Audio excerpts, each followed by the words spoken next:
Hey everybody, welcome to the Keystone 5. Today we have another great guest with us, another great club alumni. Her name is ERIKA COLLIER-GLOVER. ERIKA worked at the John Williamson Boys and Girls Club, where I'm standing at right now, where she loved working the front desk and memorizing parents' faces, because you know that's hard.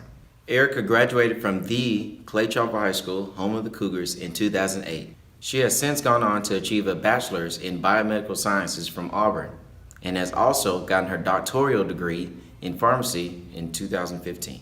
ERIKA's personal motto is to be somebody who makes everybody feel like a somebody.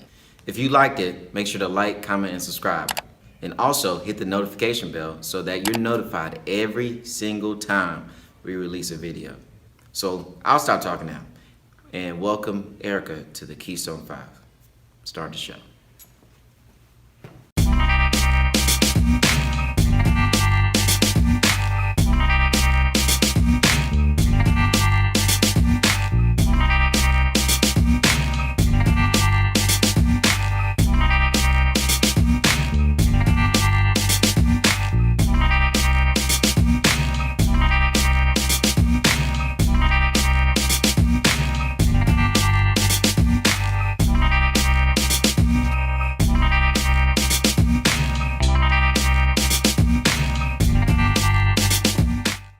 Well, hello, ERIKA.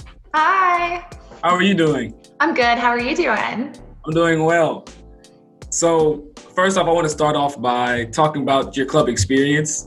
So, how long did you work at the Boys and Girls Club?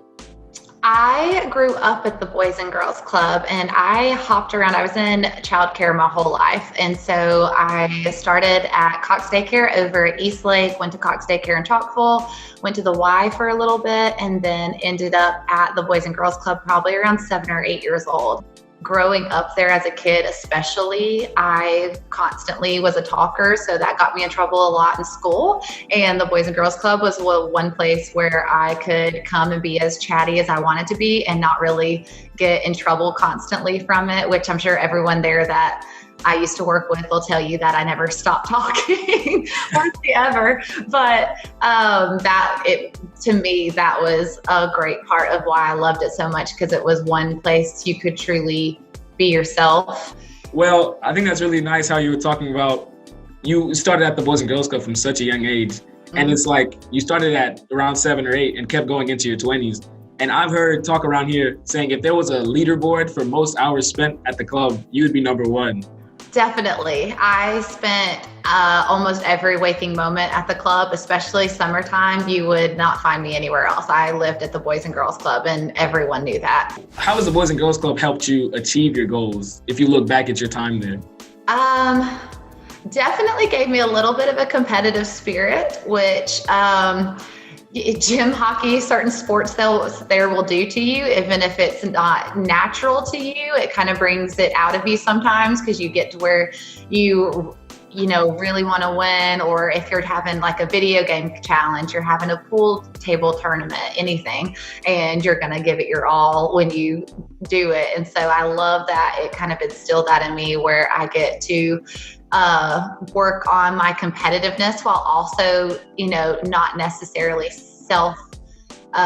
or bringing others down just to make yourself be better. You can kind of work as a team to make sure everyone's as good as you can be. Now that you're a pharmacist, what inspired you to become a pharmacist? Like I want to know, like, how did you think of that and what led to that?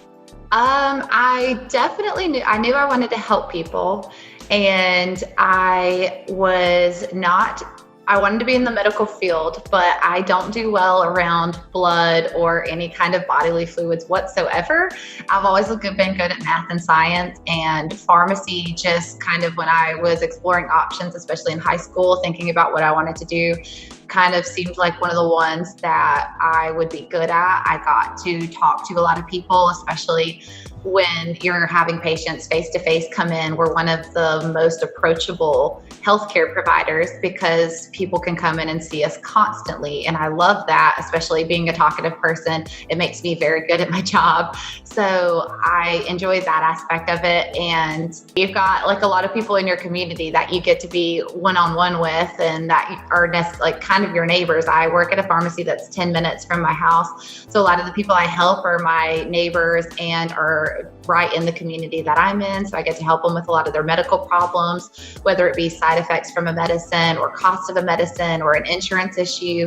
I kind of get to solve those problems for them. So it's also that problem solving ability that I get to use also, which makes every day a little bit different, which is nice. So now that in your professional career, including Boys and Girls Club or this pharmaceuticals, what would you say has been your most memorable moment? It can be good, bad, whatever it is, something that you always look back to as a defining moment in your career. Trying to think. I can give you a good one or one bad one and some good ones. I definitely, when I first graduated from pharmacy school, I had made a medication error. I thought I was doing really good. I had been out for a few months and thought I was doing everything right. And I made a medication error and called the man immediately as soon as I realized it, because he left with it, and called him, and I was groveling. I was so upset about it and calling him, and I was like crying on the phone. I was like, I'm so sorry. And he was just so nice about the whole thing and was just like, no, don't worry about it. Everyone's human. We all make mistakes. Like, it's okay. And so that was something I always look back to where, like, even if you make a mistake, just own up to it. Apologize to the best of your ability about it. And a lot of times people can be very accepting of it. We can always feel that people are going to overreact. We have these conversations in our head of how it's going to go.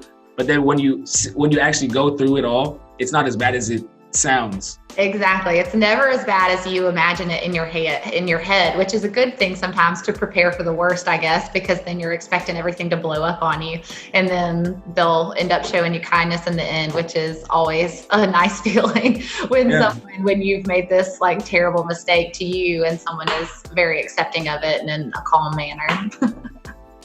Well, ERIKA, that's all the questions we have for today. So thank you for joining me on this interview. I really enjoyed talking with you today. Well, thank you, Albert. I enjoyed talking with you as well. Yes, thank you. Thank you. Well, guys, I don't know about you, but that was an awesome interview. Good job, Albert. I respect it. If you liked it, make sure to like, comment, and subscribe. And also hit the notification bell so that you're notified every single time we release a video, even some upcoming content. Thank you guys for watching. If you want to see our previous episode with Scott Tucker, click this right here. Yeah, right there. See you.